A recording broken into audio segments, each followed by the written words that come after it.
নিজে দেখার সময় পাই না। ফেসবুক খুললে কেবল বদনামি, উনি ওনার একজন আরেকজনের বিরুদ্ধে আজে বাজে কথা বলে, নিজের দোষ নিজে দেখেন। এটা জমানার ফিতনা, সভ্যতার অভিশাপ। মোবাইল, ফেসবুক,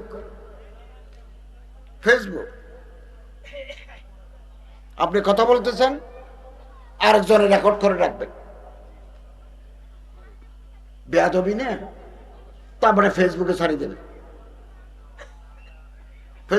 দেবে, এগুলো হারাম কাজ। নিজের দোষ নিজে দেখব, পরের দোষ দেখব না। আল্লাহ আমাদেরকে মুসলমান বানাইছেন, এটা হাজার রহমত। আলহামদুলিল্লাহ বলুন। মুসলমান হওয়ার জন্য আমাদের কোনো মেহনত করতে হয় নাই। আমাদের বাবা, আমাদের দাদা, আমাদের মা, আমাদের খালা, 14 গোষ্ঠী আমরা মুসলমান। আপনারা মুসলমান, আমরা সবাই মুসলমান। ইসলাম কবুল করার জন্য আমাদের কষ্ট করতে হয় নাই। নামাজ পড়তে কেউ আমাদের জীবনে কোনোদিন বাধা দেয় না। এমন এক দেশে বাস করতেছি, আলহামদুলিল্লাহ, সুম্মা আলহামদুলিল্লাহ। পৃথিবীর বহু দেশে মুসলমানরা নামাজ পড়তে পারে না। সুইডেন মসজিদ বানাতে পারবে, মিনারা দিতে পারবে না। চীন, আমি চীন গেছি, গুয়াংজো গেছি, গুয়াংডং প্রদেশের রাজধানী গুয়াংজো। সাহাবীর খবর আছে, আবু ওয়াক্কাস, ওনার খবর জিয়ারত করছি।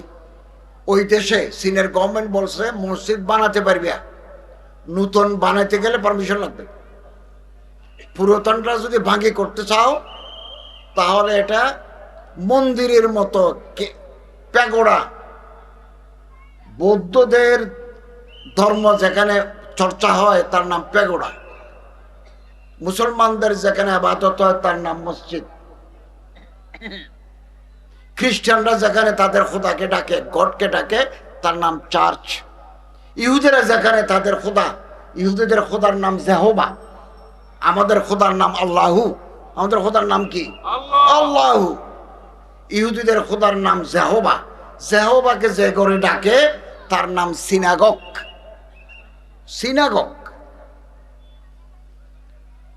চীনের গভর্নমেন্ট বলছে মসজিদ বানাতে পারবি, মিনারা নাই, গম্বুজ নাই, এগুলো তো তোমাদের ক্যাঙ্গের মতো করে বানাইবে। আমি এরকম গেছি গুয়াংজোতে, একটা মসজিদে গেছি, মসজিদের মতো লাগে না, কিন্তু মানুষকে জিজ্ঞাসা করলাম যে মসজিদ তো বলো তো এইটা, দেখতে ক্যাঙ্গের মতো। ভিতরে দেখি যে জায়নামাজ আছে, কার্পেট আছে, কোরআন শরীফ আছে। বহু দেশে ইবাদত করতে দেয় না। মুসলমান হওয়াটা কঠিন, গরুগুস্ত হওয়াটা কঠিন, আছে না এরকম দেশ? আলহামদুলিল্লাহ, পুরো বাংলাদেশে আমরা ইবাদত করতে কোনো বাধা নাই। গরু 10-20টা জবাই করলেও লালমাই বাজারে, বাগমারা বাজারে 20টা জবাই করো, কোনো অসুবিধা নেই। আল্লামা আবুল হাসান আলী নদভী নবী রহমত একটা কিতাব আছে, নবী রহমতে একটা ঘটনা উল্লেখ করছেন। ঈমান, আমাদের কলেজের ভিতরে ঈমান আছে, আছে না নাই? আছে। এই যে ঈমানের দৌলত আমাদের প্রত্যেকের ভিতরে আছে, এটা পেতে আমাদের কষ্ট করতে হয় নাই। আমার বাবাও মুসলমান, আমার দাদা, তার দাদা, তার দাদা, আপনারও এরকম, মা, নানি, নানির মা, তার মা, তার মা, সবাই আমরা ঈমানদার। হুজুর আকরাম সাল্লাল্লাহু আলাইহি ওয়াসাল্লামের জামানা, মদিনা থেকে তায়েফ একটা জায়গা আছে, তায়েফ 100 কিলোমিটার না আরো বেশি, মক্কা থেকে 100 কিলোমিটার, মদিনা থেকে আরো দূরে। তায়েফের ওদিকে একটা মানুষ চাচার আন্ডারে থাকে, বাবা নাই, চাচার অধীনে থাকে, ছাগল ছড়ায়। বাবা মারা গেছেন, তার নাম আব্দুল উজ্জা। আমরা আল্লাহর ইবাদত করি, আল্লাহর নাম রহমান, রহিম, সত্তার, গফফার, এগুলো আল্লাহর সিফাত। এই ছেলে একদিন চাচার কাছে যাই বলে, চাচা নতুন কোনো কথা কানে আসছে? ও আসছে তো। নতুন কথা কি? তাশহাদু আল্লা ইলাহা ইল্লাল্লাহ ওয়া আন্না মুহাম্মাদান আবদুহু ওয়া রাসূলুহু, সাক্ষী দাও আল্লাহ এক, ওয়াহদাহু, আল্লাহ এক, একক, তার কোনো শরীক নাই, হযরত মুহাম্মদ সাল্লাল্লাহু আলাইহি ওয়াসাল্লাম আল্লাহর পয়গম্বর। এই আওয়াজ, বলো আওয়াজ আসছে। তবে আমি এই আওয়াজে সাড়া দেব না। চাচা বলতেছেন, বাইফুত বলতেছে আব্দুল উজ্জা। উজ্জা দেবতার নাম, দেবীর নাম। আমাদের দেশে যেমন দেবী আছে দুর্গা, কালী, সরস্বতী, মেনকা, এগুলো দেবীর নাম। আরব দেশে ছিল উজ্জা, লাত, মানাত, উজ্জা, হুবল, ইয়াগুস, নসর, এগুলো বিভিন্ন মূর্তি। আরব দেশের মানুষরা, এই পাড়ার মানুষরা লাত পূজা করে, ওই মানুষরা উজ্জা পূজা করে, ওই ওদিকের মানুষরা হুবল পূজা করে। তো মানুষ নাম রাখে আব্দুল উজ্জা, দেবতার বান্দা। আমরা কার বান্দা? আল্লাহর বান্দা। আব্দুল্লাহ, আব্দুর রহমান, আব্দুল খালেক, আব্দুল সত্তার, আব্দুল গফফার, সব আল্লাহ। আমরা আল্লাহর বান্দা। এই ছেলে দ্বিতীয়বার যাই, চাচাকে বলে, চাচা আওয়াজ তো কানে আসছে, আমার কানে আসছে আপনার, এই আওয়াজে তো আমারে রাতে ঘুমাতে দেয় না। ইমানের দাওয়াত, কালেমার দাওয়াত। আমি মদিনা শরীফ যাব, দাওয়াত যিনি নিয়ে আসছেন দুনিয়ায়, তার হাতে হাত রাখে মুসলমান হব। চাচা বলে, এটা যদি তোমার ফাইনাল কথা হয়, তাহলে তোমার গায়ের কুর্তা, লুঙ্গি, স্যান্ডেল, গেঞ্জি সব খুলে দিবে। এগুলো আমার টাকা দিয়ে কিনে দিয়েছি তোমার। নবী রহমত কিতাবে আছে, হাদিসের কিতাবে আছে, সিরতের কিতাবে আছে, এটা খুলে দিবে। তো বাইফুত আব্দুল উজ্জা বলল, চাচা দেব, দিনের বেলা নয়, আজকে মাগরিবের পরে আমি আসবো, আপনারা খুলে দেব। আসছে মাগরিবের পরে, একেবারে সব কাপড় সাপড় খুলে দিয়ে গাঁটে বাঁধি, নেন আপনার লুঙ্গি, আপনার কুর্তা, আপনি পয়সা দিয়ে আমারে কিনে দিচ্ছেন, একেবারে উলঙ্গ। তো রাস্তা দিয়ে কোনো উলঙ্গ মানুষ হাঁটলে ছোট ছোট বাচ্চারা এই পাথর মারে, পাথর মারে, পাথর মারে। তখন তিনি বিলের মাঝখান দিয়ে ঘুরে যাচ্ছে, রাস্তা দিয়ে যাচ্ছেন, গিয়ে দরজায় নক করলো, কটকট করলো। ভিতর থেকে মা একটা সেরাক নিয়ে, প্রদীপ নিয়ে দরজায় আসলো। ছেলেকে উলঙ্গ দেখে মাথা নিচু করে দিল। বাবা, তোমার এই অবস্থা কেন? আব্দুল উজ্জা বলল, মা, কালামের দাওয়াত আসছে, আমার কলিজার ভিতর আন্দোলন, ফিকির, জিকিরুল্লাহ। আমি মদিনা যাচ্ছি, মদিনা শরীফ, রসুলের হাতে আমি ঈমান আনবো। আমার চাচা সব খুলে দিতে বলছে, আমি সব খুলে দিছি। থাকলে আপনি আমার একটা কোনো বস্ত্র, কাপড়, এই জামানায় ১৫০০ বছর আগে কাপড় চোপড় ছিল কম কম, কাপড় এরকম ভালো কাপড় ছিল না। কাপড় আসতো বিদেশ থেকে। হজরতের জামানায় গেহু আসতো সিরিয়া থেকে, মুলকে শাম থেকে। মদিনার লোকেরা খেত খেজুর, পনির, খেজুর আসতো, এই গেহু আসতো সিরিয়া থেকে। কাপড় নাই। তো মা বলল, একটু দাঁড়াও, আমি দেখি কিছু আছে কিনা। একটা কাঁথা, শীতকালে আমরা যা গায়ে দিই কাঁথা, কাঁথাকে আরবিতে বলা হয় বেজাদুন, বেজাদুন, ইংরেজিতে বলা হয় কুইল্ট।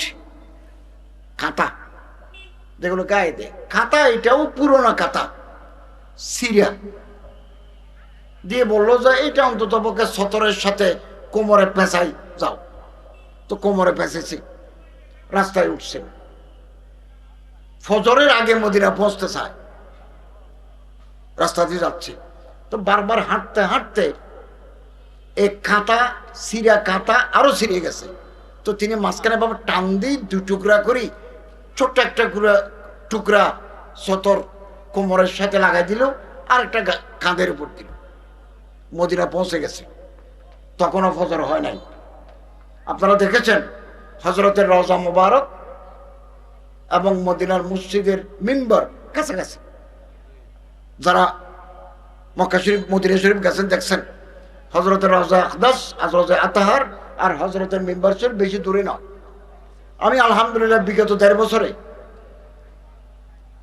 সৌদি সরকারের মেহেরবানিতে আমি একেবারে রওজায়ে আতাহারের পাশে আমার পরে জালির ভিতরে আল্লাহ রসুলের কবর মোবারক দেখা যায়।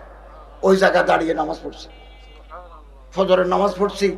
শেখ হুজাইফার প্রথম কাতারে মদিনার মসজিদের ইমাম শেখ হুজাইফার পিছনে একবার, আর একবার ওই দরজা দিয়ে ঢুকছি। ওখানে আর্মি আছে, এগুলো দেখা যায় না, বাইরে থেকে দেখা যায় না। আর্মি অস্ত্র নিয়ে দাঁড়িয়ে আছে, স্যার কোনায় সাইডটা আর্মি দাঁড়িয়ে আছে। ভিতরে একবার ভিতর দিয়ে আসছি, ওখানে মন্ত্রী প্রেসিডেন্টরা ইবাদত করার সুযোগ আছে।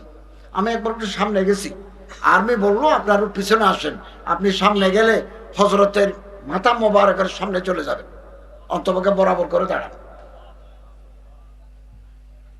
জাহাঁ রাতুদ্দিন মৌলা রহমত বরসতি হয়, যেখানে 24 ঘন্টা আল্লাহর রহমত নাজিল হয়। আব্দুল উজ্জা হজরত ঘর হুজরা মোবারক ঘর থেকে মসজিদে আসবেন, পথে দাঁড়িয়ে আছে। এরকম একটা পাগল ছেঁড়া খাতা জড়াই, একটা কাঁধের উপর, একটা এখানে নিচে। হজরত বলেন মনান্তা, কে তুমি? বললো আমি অমুক গ্রামের মানুষ। তো মদিনা আসছো কেন? সে জবাব দিল মাই তালেবে দিদারে মুস্তাফা হো, আমি আল্লাহ রসুলকে দেখতে এসেছি। তোমার কি নাম? বললো আব্দুল উজ্জা। হযরত বললেন আমি তোমার নাম বদলাই দিলাম আব্দুল্লাহ। দেবতার বান্দা নয়, আল্লাহর বান্দা।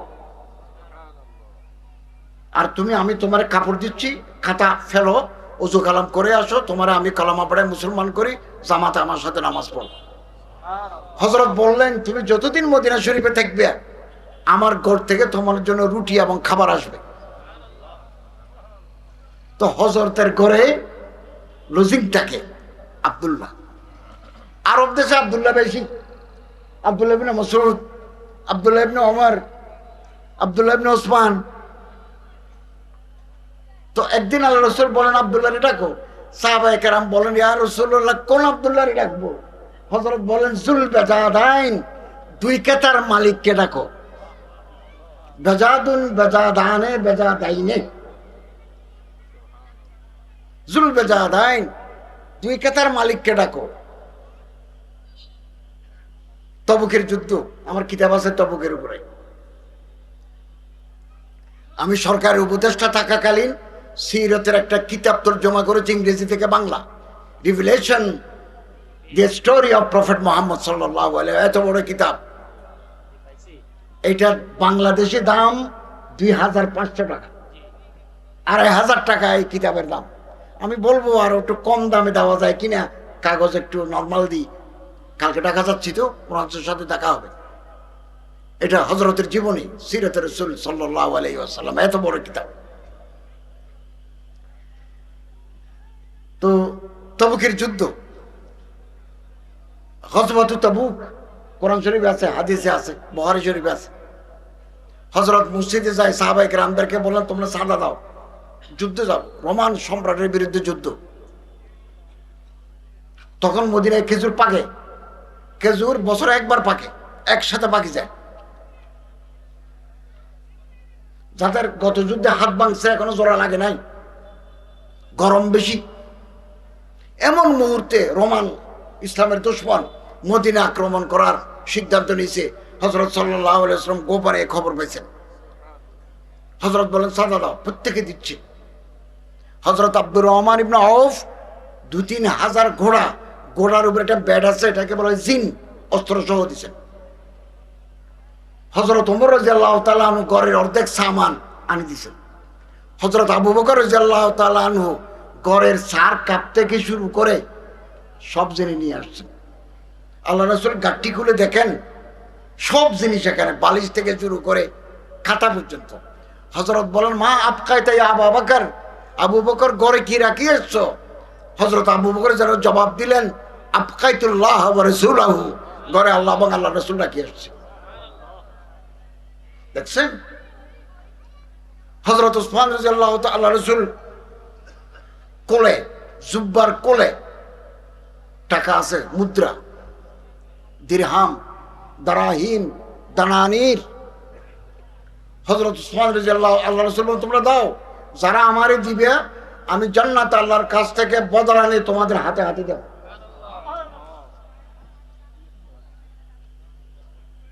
আমাদের অনেকের টাকা আছে, আর আমরা মসজিদে মাদ্রাসায় গরিব দুঃখী মানুষকে দিতে চাই না।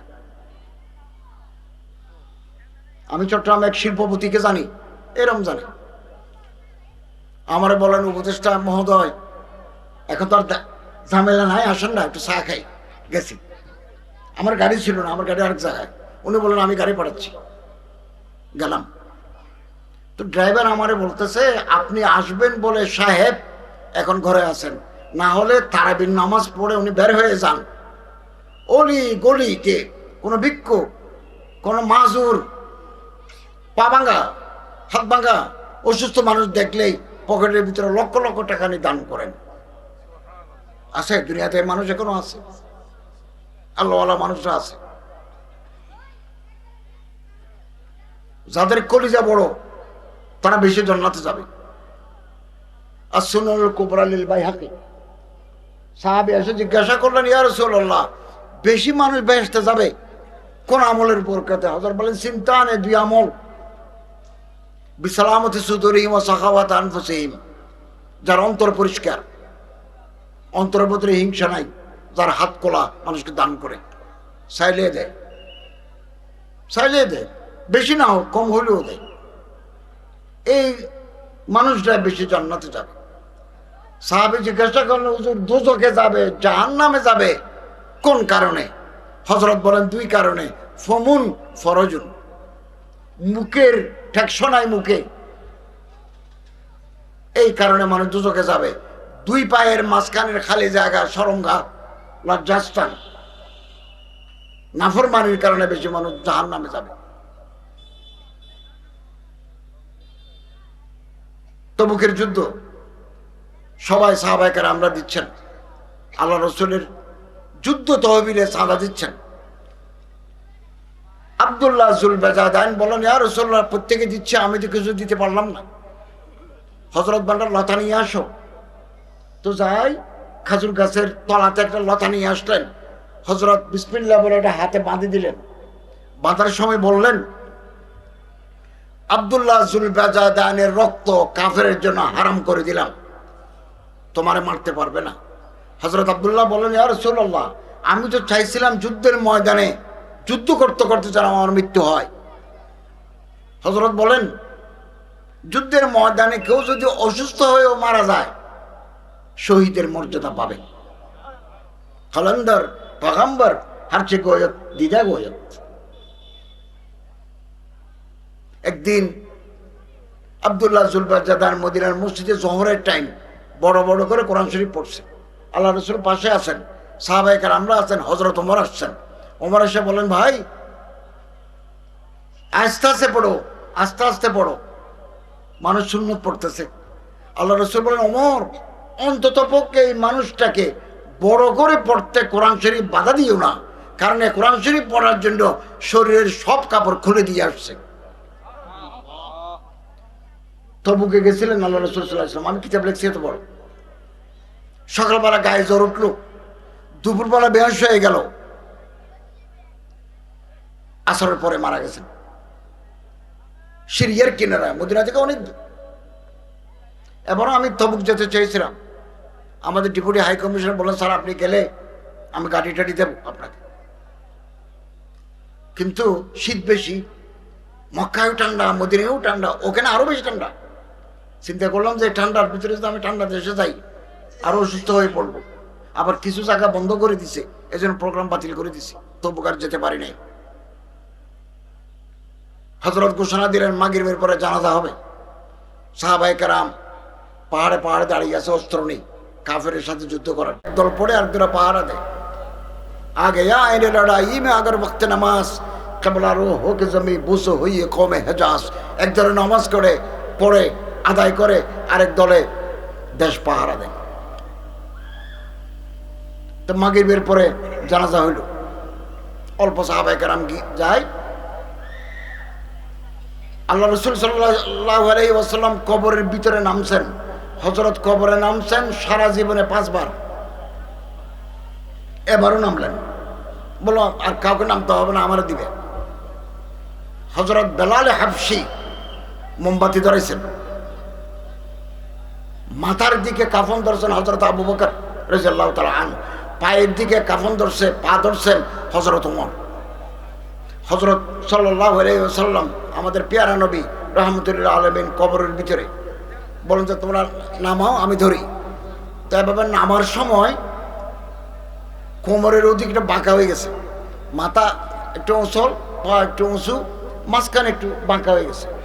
হযরত কবরের ভিতর থেকে ডাক দিলেন, আদাবান লি আখিকুমা, তোমাদের ভাইকে সম্মান করে নামাও, তো বাঁকা হয়ে যাচ্ছে। আদাবান লি আখিকুমা, নামাও, নামাই দিছে। হযরত কবরের ভিতরে শোয়াই সিনে এবং মাথা কেবলামুখী করে দিলেন। এরপরে কবর থেকে উঠে মাটি দিলেন। মাটি দেওয়ার সময় বলতেছেন, আল্লাহুম্মা ইন্নী আমসাইতু রাদিয়ান আনহু ফাআরদি আন। খোদা, মাগরিবের আগ পর্যন্ত আমি মুহাম্মদ এই কবরের বাসিন্দার উপর রাজি ছিলাম, মাগরিবের পর আপনি রাজি হয়ে যান। হযরত আব্দুল্লাহ ইবনে মাসউদ রাদিয়াল্লাহু তাআলা আনহু কবরের পারে ছিলেন, তিনি চিৎকার করে কেঁদে বলেন, আল্লাহ কত ভাগ্যবান মানুষ, এই মানুষটার নাম আব্দুল্লাহ, আমার নাম আব্দুল্লাহ। এই আব্দুল্লাহর উপরে আল্লাহ রাসূল মাগরিবের আগ পর্যন্ত রাজি, মাগরিবের পরে খোদা রাজি। क्या মুবারক মৃত্যু।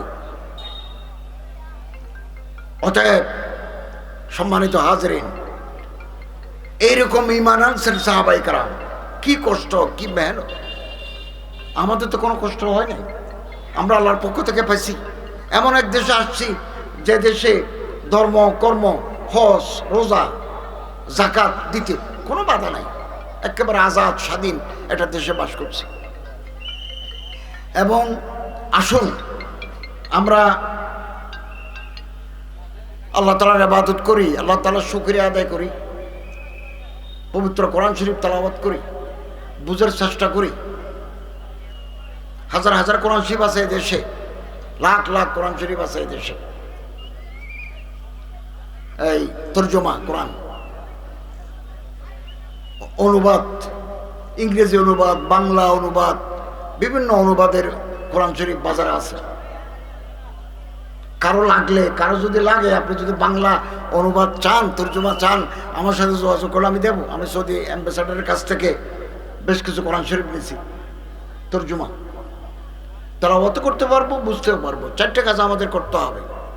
শুদ্ধভাবে কোরআন তেলাওয়াত করবো, এক এক করে 10টা করে নাকি। মান কারা আল কোরআন হারফান ফালাহু আশরু হাসানাত। কোরআন শরীফ যারা তেলাওয়াত করে শুদ্ধ করে, এক এক করে 10টা করে নাকি।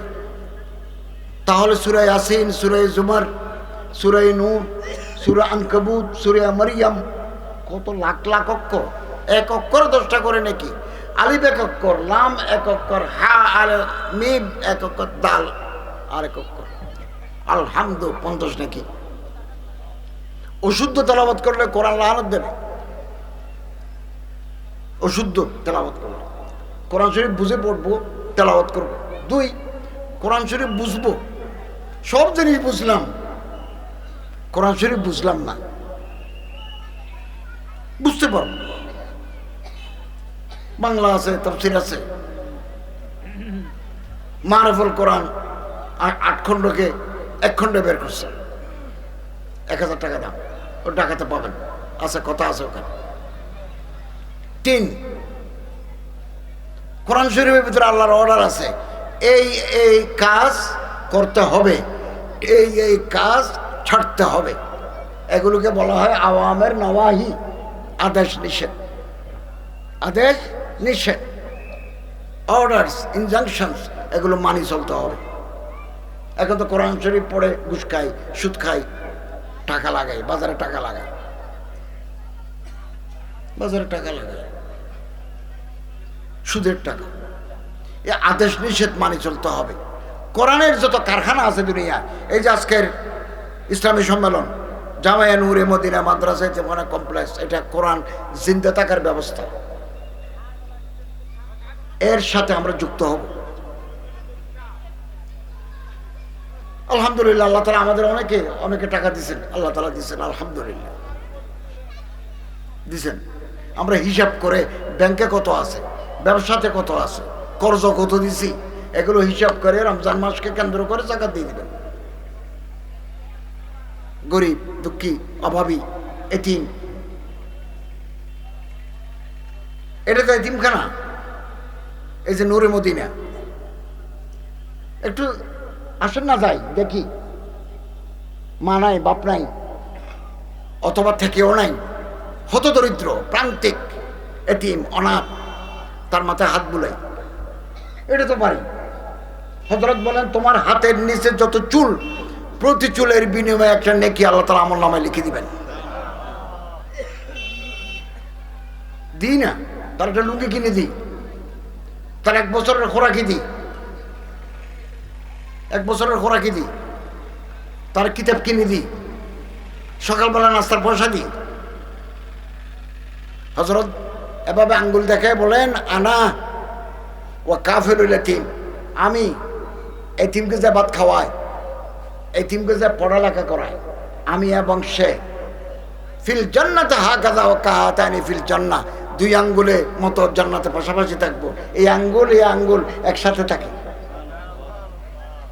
এটার নাম তর্জনী, এটার নাম মধ্যমা। আঙ্গুলের নাম আছে। এটা হচ্ছে ছোট মিয়া, কনিষ্ঠ। এটা হচ্ছে মুরব্বী, বৃদ্ধ। আঙ্গুলের নাম আছে। এটা বৃদ্ধাঙ্গুলি, মোটাটা, এটা তর্জনী। এটা মধ্যমা, এটা অনামিকা, এটা হচ্ছে কনিষ্ঠ, ছোট মিয়া, এটা মাঝে মিয়া। হযরত তর্জনী এবং মধ্যমাকে এভাবে দেখায় বললেন, আনা ওয়া কাফিরুল ইয়াতীম, আমি এবং এতিম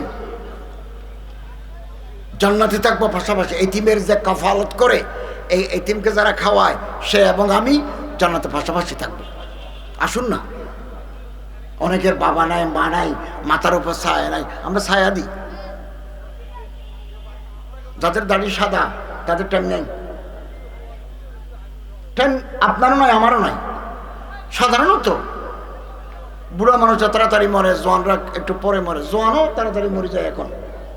এগুলো সব আল্লাহর হাতে। অতএব দাড়ি সাদা মানে টাইম আর নাই। আমরা কিছু সম্পত্তি মসজিদের নামে, মাদ্রাসার নামে থেকে নামে দিয়ে যাই, বাকিগুলো ছেলে মেয়ের জন্য রাখি, আখিরাতের সামান। একবার চলে গেলে আমরা আর কোনোদিন মাতানকোট আসবো না, লালমাই আসবো না, ফর এভার, চিরকালের জন্য আমরা চলে যাব। আল্লাহ তাআলা আমাদের বেশি বেশি নেক আমল করার তৌফিক দান করুন। বড় করে বলুন আমিন। ওয়া আখিরু দাওয়ানা আলহামদুলিল্লাহি রাব্বিল আলামিন।